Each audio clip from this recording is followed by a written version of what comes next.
Mrs सदर Bloch अपने channel discover your future के साथ आपके सामने।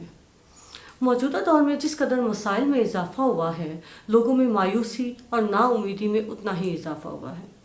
लोग अपने मसाइल का हल खुद तलाश करने की बजाय पीरों फ़कीरों की तरफ बहुत राग़िब हुए हैं। ख़ास तौर पर ख़वातीन का एक बहुत बड़ा तबका इनसे मुतासिर नज़र आया है। तावीज़ धागे के रुझान में इजाफा हुआ है। रूहानियत बरहक है। इंसान अपनी मेहनत से रूहानियत के आला दर्जे पर फाइज होता है और रूहानी बुजुर्ग का वजूद भी बरहक है। लेकिन हमें कैसे मालूम होगा कि हमारे सामने बैठा हुआ शख्स हकीकतन रूहानियत के आला दर्जे पर फाइज है या महज इस ओहदे को, इस पॉइंट को इस्तेमाल करके लोगों से पैसा बटोरने का ज़रिया बना रहा है और इस नाम पे, रूहानियत के नाम पे कारोबार कर रहा है। मैं बताऊंगी वो तमाम अलामात जिनको फोकस करके आप असली और नकली पीर, फ़कीर और रूहानी बुज़ुर्ग में फ़र्क महसूस कर सकेंगे और धोखे से महफूज रह सकेंगे। लेकिन उससे पहले एक ज़रूरी बात, पामिस्ट्री के हवाले से अगर आपका कोई भी सवाल है, कोई मसला है, किसी टॉपिक पर आप उसकी अलामात जानना चाहते हैं तो कमेंट कीजिए मुझे, मैं आपके हर सवाल का जवाब दूंगी पामिस्ट्री के हवाले से। और मेरी आने वाली वीडियो से बाखबर रहने के लिए मेरे चैनल को सब्सक्राइब कीजिए। खुद से खुदा तक पहुंचने के सफ़र को रूहानियत कहते हैं। इंसान दुनिया से कट कर ख़ुद को पहचानना शुरू करता है, अपने अंदर के इल्म को हासिल करना शुरू करता है, अपने अंदर जानना शुरू करता है, तो वो रूहानियत के सफ़र की इब्तदा करता है। फिर आहिस्ता आहिस्ता अपनी ज़ात से खुदा तक पहुंचने के सफ़र को जैसे जैसे वो पार करता जाता है, रूहानियत के उतने बड़े दर्जे पर फाइज होता जाता है। एक वक्त ऐसा आता है कि उस इंसान की ज़ात इतनी बाबरकत हो जाती है कि मखलूक खुदा उससे फैज़याब होने लगती है। वो इंसानों के दुखों, परेशानी और मसाइल के हल के लिए खुदा से दुआ करता है और खुदा कभी भी उसे मायूस नहीं करता। यही वजह है कि लोगों के दिली अकायद और रूहानी अकायद ऐसे लोगों से वाबस्ता हो जाते हैं।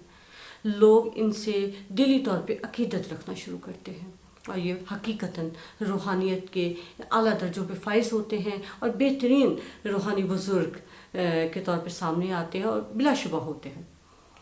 लेकिन इनके बरअक्स कुछ, क्योंकि लोगों का रुझान इस तरफ बहुत होता है, तो कुछ नौसरबाज महज लोगों के अकायद पर डाका डाल के इस चीज़ को, रूहानियत को अपने कारोबार का ज़रिया बनाते हैं, पैसे बटोरते हैं, माल कमाते हैं। जब उनका पोल खोलने का वक्त आए या नौबत आए ऐसी, तो वहाँ से भाग जाते हैं।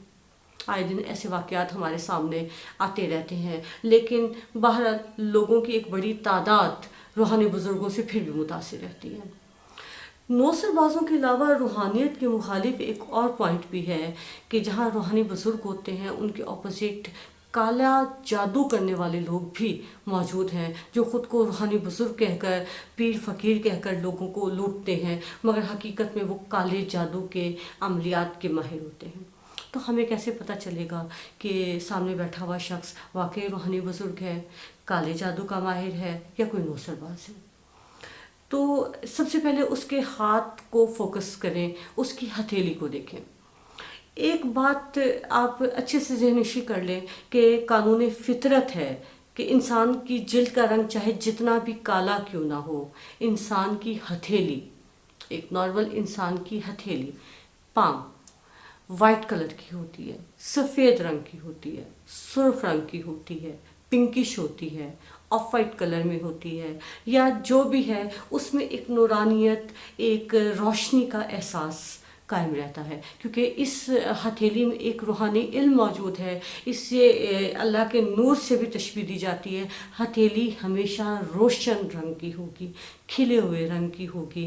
अगर उसका रेडिश कलर भी है तो भी उसमें एक रोशनी का, एक खिले हुए रंग का एहसास होगा, मगर हथेली काले रंग की नहीं होती। जितना भी काला रंग हो जिल्द का, हथेली ब्लैक कलर की नहीं होती।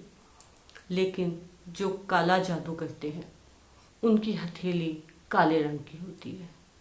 उनके हाथों में वो नूर नहीं होता, उनके हाथों में रूहानियत का कोई कॉन्सेप्ट नहीं होता, کوئی چکر نہیں ہوتا، وہ ہتھیلی کالے رنگ کی رکھتے ہیں۔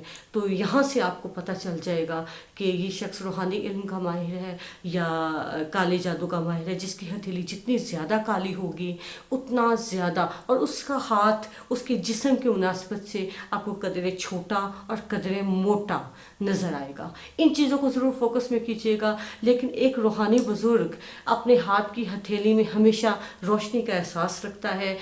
اس کی ہتھیلی آپ کو چاہے اس کی جلد کا کلر جیسا بھی ہو کھلی ہوئی نظر آئے گی، ریڈش کلر ہوگی، وائٹ کلر کی ہوگی۔ اور دوسری اس کی بڑی علامت ہوتی ہے کہ انگلیاں گاجر سے مشابہ ہوتی ہیں، بالکل جڑ سے موٹی، اور جیسے جیسے آگے بڑھتی جائیں گی انگلیاں پتلی ہوتی جائیں گی۔